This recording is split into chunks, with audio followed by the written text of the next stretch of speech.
Tonight on Evening Edition, cases of Kawasaki disease in children are growing in San Diego County. She started having the rash, she started having red hands and feet that were swelling a little bit, and then her eyes were also getting very bloodshot. What researchers say could be the cause. Plus, a possible cure for what's been dubbed bubble boy disease is found in an unlikely virus, how HIV is helping babies born without functioning immune systems. And Earth Day is being celebrated across the globe and here in California. We take a look at the events. KPBS Evening Edition starts right now.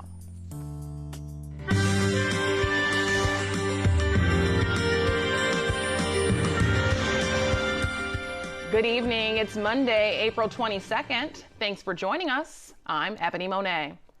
A rare and potentially deadly disease is making a growing number of San Diego children sick.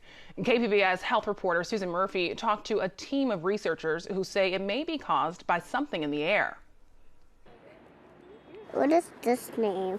It says Amelia and Lucy for my daughters. When 3-year-old Amelia Hurwitz was admitted to Rady Children's Hospital in February, Hot medicine. You didn't like the hot medicine, I know. she had a high fever, swollen lymph nodes in her neck, and red cracked lips. She started having the rash, she started having red hands and feet that were swelling a little bit, and then her eyes were also getting very bloodshot. Her mother, Laura Hurwitz, says doctors immediately ruled out the flu, staph infection, mono. As her symptoms kept more and more were coming and they were becoming more prevalent, that's when they took her in for the echocardiogram and she was identified as Kawasaki disease. Ready? 1, 2, 3, go! Amelia is one of 50 children in San Diego County to be diagnosed with Kawasaki disease since January. That's 3 times more than usual. The disease generally affects children under the age of 5.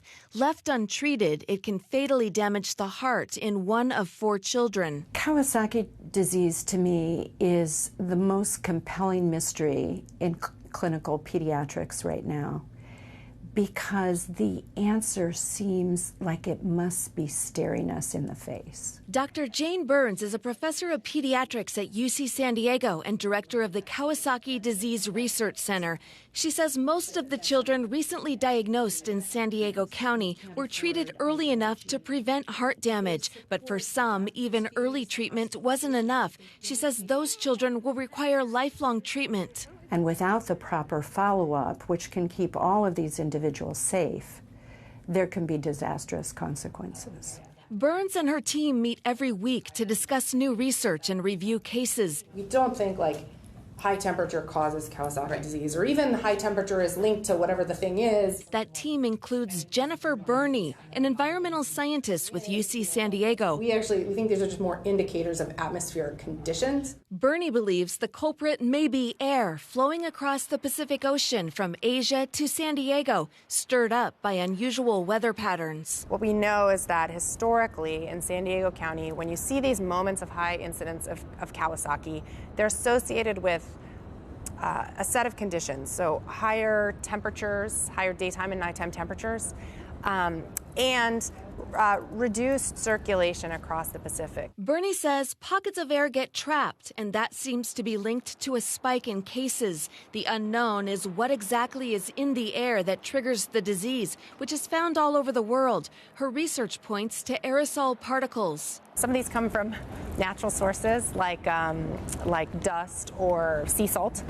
Some of them are biologic, fungus, bacteria, virus, and some of them are from anthropogenic activity, things like burning fossil fuels or transportation emissions or burning biomass in particular puts a lot of aerosols up into the atmosphere.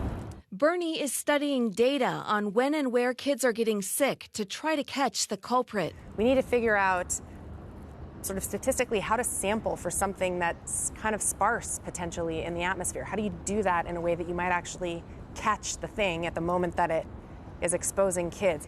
The current paradigm is that if you are born with the genetic susceptibility, you will get Kawasaki disease. It's just a question of when you'll come across the trigger. Dr. Burns, director of the research team, dedicated her life to studying the disease after one of her patients died of it 35 years ago. She says children of all races have been sickened, but Asian children and boys are at a higher risk. She imagines a time in the near future when every baby will be genetically screened for the disease. And then we would vaccinate them so they would never need to suffer Kawasaki disease. And we would just wipe it out. That's my dream. That's my dream. That's a better world. Susan Murphy, KPBS News. Parents are urged to know the signs and symptoms of the disease. To find out more, visit kpbs.org. 8 babies across the nation born without working immune systems had their disease corrected by one of the immune system's worst enemies, HIV, the virus that causes AIDS. The boys had severe combined immunodeficiency syndrome, often called bubble boy disease. The tag Bubble Boy was first used to describe Texas youngster David Vetter. His inherited disorder left him without any natural immunity, and he was kept isolated within this bubble. Vetter died from complications from an experimental bone marrow transplant in 1984. At the time, the transplant was his only chance of survival outside his bubble. 35 years later, meet little Omarion Jordan. Like the boys in the new research study, Omarion was born without a working immune system. Every germ or infection threatens their lives because their bodies aren't able to fight them. Even a common cold could be fatal. Babies are born without functional immune system. If left untreated, they develop life-threatening infections, very serious infections, and most of them die within the first year of life. They've become known as bubble boys, babies who are unable to grow up freely like other children. They must be kept in a tight, germ-free environment. The boys are born with SCID, a genetic flaw which stops bone marrow from making effective versions of blood cells which make up the immune system. Omarion and his mom, Kristen Simpson, will celebrate his first birthday this week on the 25th of April. The disease affects 1 in 200,000 newborns, almost exclusively males. Now a new study shows 8 babies with bubble boy disease have had it corrected by a gene therapy made from HIV. They were treated by St. Jude's Research Hospital for Children in Memphis between 2016 and 2017. A study published last week details how scientists turned this enemy virus into a savior, altering it so it couldn't cause disease and then using it to deliver a gene the boys lacked. A bone marrow transplant from a genetically matched sibling can cure SCID, but most people lack a suitable donor. Transplants can also be medically risky. So it's very important that this disease is treated as soon as the babies are diagnosed. It results from defects in a gene called IL-2RG that is essential for normal immune function of lymphocytes. And lymphocytes are part of the white blood cells that give immunity to infections. Therapy involves removing some of a patient's blood cells, using the modified HIV to insert the missing gene, and returning the cells through intravenously. Before getting their cells back, patients are given a drug to destroy some of their marrow so the modified cells have more room to grow. The research was pioneered at St. Jude's by the late physician and lead researcher Dr. Brian Sorrentino. Speaking in a prepared interview in November 2017, Sorrentino explained. We're replacing the defective gene that causes this disease, XSCID. And the way we do that is we take bone marrow cells in the operating room out, and we insert a normal copy of this gene using a device called a vector, which is a disabled virus. What's unique about our trial is we're the first to use a lentiviral vector to treat newborn XSCID. This is a very modern form of a vector that we think is both safer and more effective at correcting the stem cells. And another aspect of our trial that is unique is we're using a drug to condition the patient beforehand that increases the efficiency by which these corrected cells engraft in the bone marrow. When doctors first tried this 20 years ago, the treatment had unintended effects on other genes, and some patients later developed leukemia. The new therapy has safeguards to lower that risk. We've developed the process for purifying the bone marrow cells and for transducing them with the vector. And this has really required an enormous amount of work and sophistication, but one which is critically important for the outcome. He used inactivated HIV virus. He took all the active parts of the virus out and left the shell of the virus to carry the healthy copy into the stem cell. And this vector has this type of virus called lentiviral vector is much more effective and safer for gene therapy. And this particular vector has a very unique feature. It has insulators, which are almost like a firewall walls that protect the site where the vector lands in the cell from other genes, from activating the genes, especially the genes that can cause leukemia. And this is what happened in the previous gene therapy trials. The new study tried it in infants. During the trial, normal levels of healthy immune system cells developed in 7 boys within a few months. The 8th baby boy needed a second dose of gene therapy, but now is well too. 6 to 24 months after treatment, all 8 are making all of the cell types needed to fight infections, and some have successfully received vaccines to further boost their immunity to childhood diseases. No serious or lasting side effects on the children have been reported. Doctors at St. Jude's are hoping to use the treatment for other disorders. This vector can be used to treat other disorders, and as Dr. Sorrentino used to say, this is going to be something that's the wave of the future. Any disorder, genetic disorder with a known genetic defect is amenable to this approach. And here at St. Jude, we would like to use this template to treat other devastating blood disorder called sickle cell disease. Rights for the treatment have been licensed by St. Jude to biotech company Mustang Bio. Doctors say they have no estimate on what it might cost if approved. Today is Earth Day. Gavin Newsom and his family held a celebration at the historic Governor's Mansion in honor of our planet. The governor got his hands dirty this morning planting strawberries in the backyard of the mansion. Children were invited to paint rocks, play with worms, and practice gardening.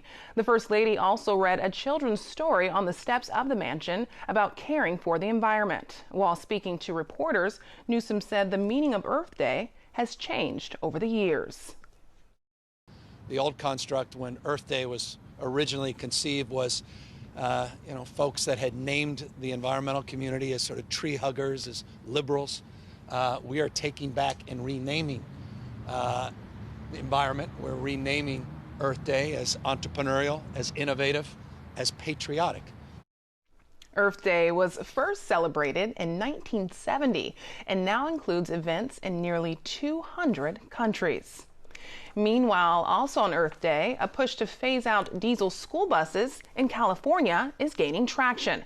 Lawmakers and students gathered in Sacramento today to promote a measure aimed at helping school districts buy electric buses. They say this is a good time for school districts to make the transition. 15% of buses currently operating are set to expire out of their useful time span, and that the clean air buses would protect students from harmful diesel exhaust. School districts absolutely want to do it. The challenge is around funding and how they phase out the dirty school buses that they have. We have not invested as a state what we need to help schools with that upfront investment so they can see those longer-term savings. The proposed bill would develop new partnerships with state air officials, school districts, and utility companies. There's also an effort to reduce the amount of waste at local landfills. The Miramar landfill holds more than half of the waste San Diegans throw out each year, with food and yard waste making up the largest portion. That's where Food to Soil comes in. KPBS Midday Edition host Jade Heinman spoke with the nonprofit behind the composting service. Your company, Food to Soil, helps a lot of restaurants and people. Tell me about the need and how you're meeting that demand. So San Diego doesn't have an existing service for composting. We have the Miramar Greenery, which is at full capacity. And so businesses and individuals are scrambling to find a service that will help them compost their food waste.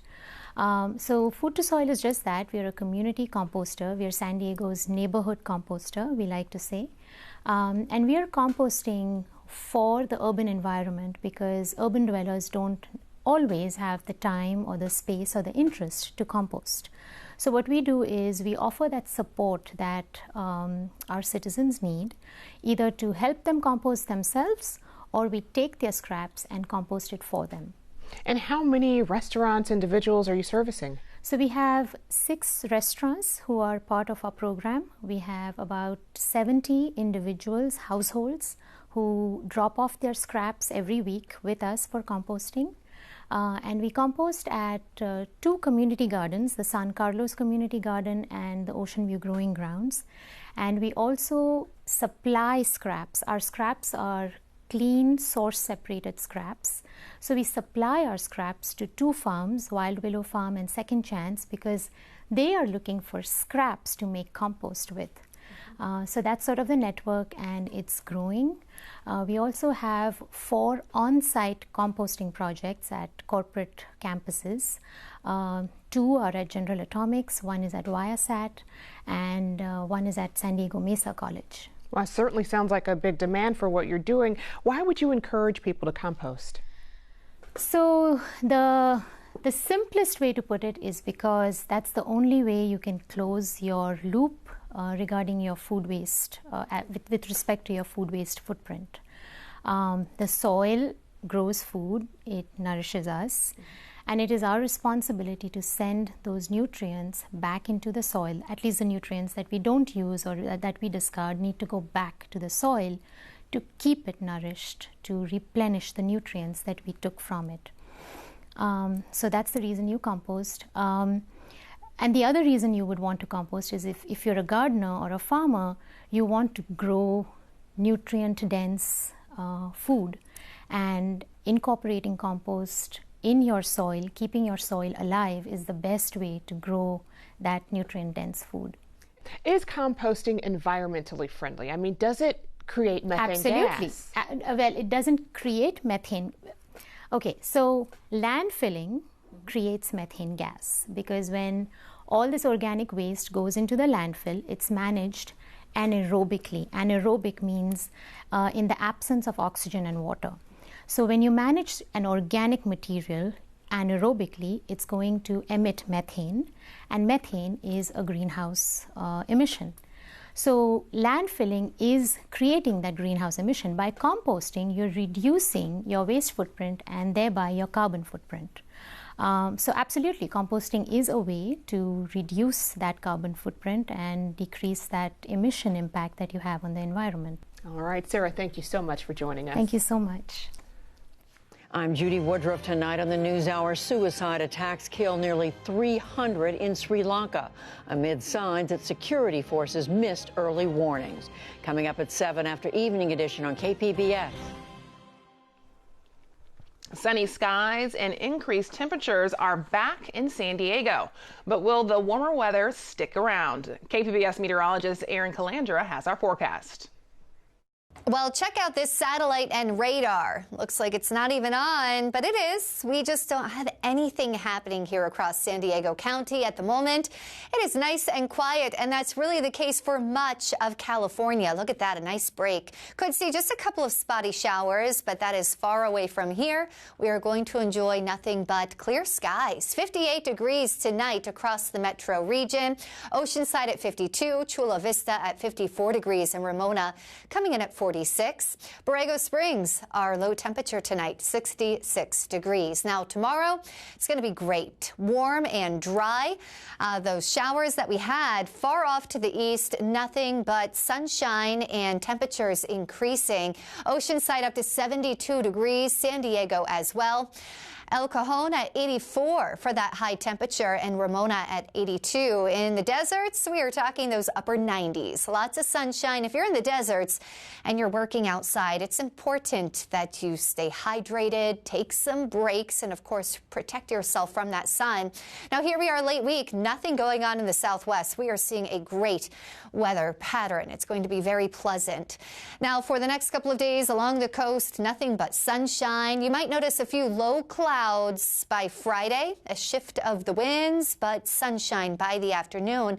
And our temperatures are pretty steady. We're talking those low 70s much of this week. Inland, we're in the 80s, looking good. Mostly sunny and getting just a little bit cooler Saturday with a high of 78 degrees. In the deserts, again, in the 90s. Again, protect yourself from that sunshine, drink lots of water, and in the mountains, very pleasant. Temperatures will reach 70 degrees Wednesday, but the rest of the week we are in the 60s, awfully comfortable with an abundance of sunshine. For KPBS News, I'm Erin Calandra. Back to you. 4 decades and still going. Ken Kramer's About San Diego is entering a new season here on KPBS TV. And I'm joined now by the show's creator, host, and producer, Ken Kramer. Welcome. Thank you very much. 4 decades. I'm thinking about that. I feel very old indeed, but it's great to be here. So, Ken, you got your start in 1972 on radio. How do you still come up with ideas? Yeah, I was a student at the time at San Diego State doing them on the radio. There are no end to ideas.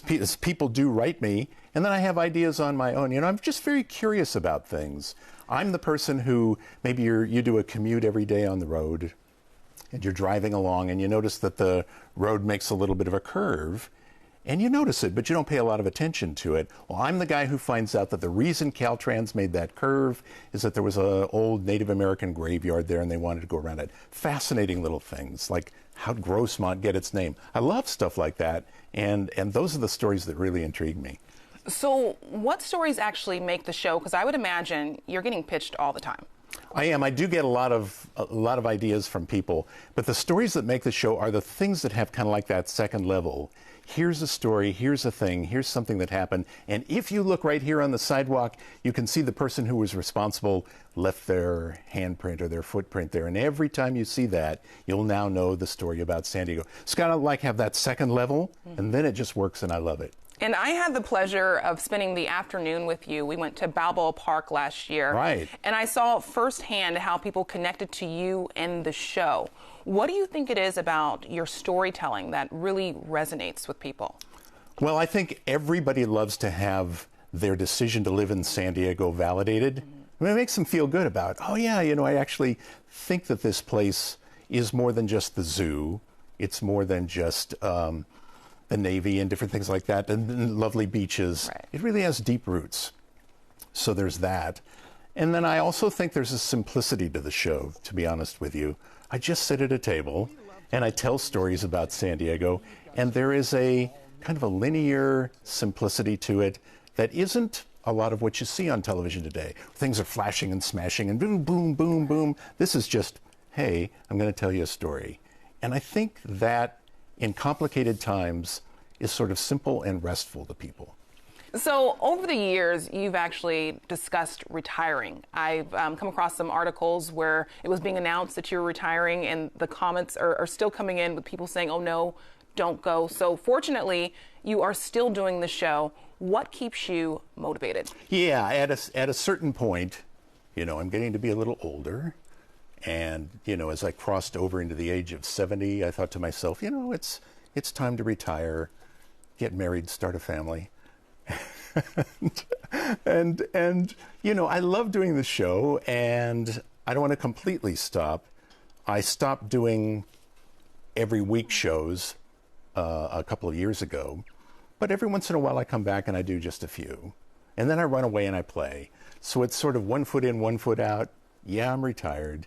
But it's fun to do the show. There's a demand for the show. People come to me and they say, we want more, do some more shows. And I can't pretend I'm unaffected by that. So I will do some shows, and it's certainly not tedious and dreadful for me. I do enjoy it. It's why I got into the business after all, but not so much as I used to, every once in a while. Well, cheers to another season of Thank Ken you. Kramer's About San Diego. Thank you. They start Thursday night, the 25th. We'll have the first of a few shows about San Diego. Hope everybody likes it. We sure had fun putting them together, and I had fun visiting with you. Awesome. We're looking forward to it. Thank you. Now for a recap of tonight's top stories. In honor of Earth Day, Gavin Newsom and his wife held a celebration at the historic Governor's Mansion. Children were invited to paint rocks, play with worms, and practice gardening alongside Newsom. Earth Day was first celebrated in 1970 and now includes events in nearly 200 countries. A push to phase out diesel school buses in California is gaining traction. Lawmakers and students gathered in Sacramento today to promote a measure aimed at helping school districts buy electric buses. They say clean air buses would protect students from harmful diesel exhaust. And 8 babies across the nation born without working immune systems had their disease corrected by HIV, the virus that causes AIDS. The boys had what was dubbed bubble boy disease. Every infection threatened their lives because their bodies aren't able to fight it. There's no estimate on what the treatment might cost if approved. You can find tonight's stories on our website, kpbs.org/evening edition. Thanks for joining us. Have a great evening.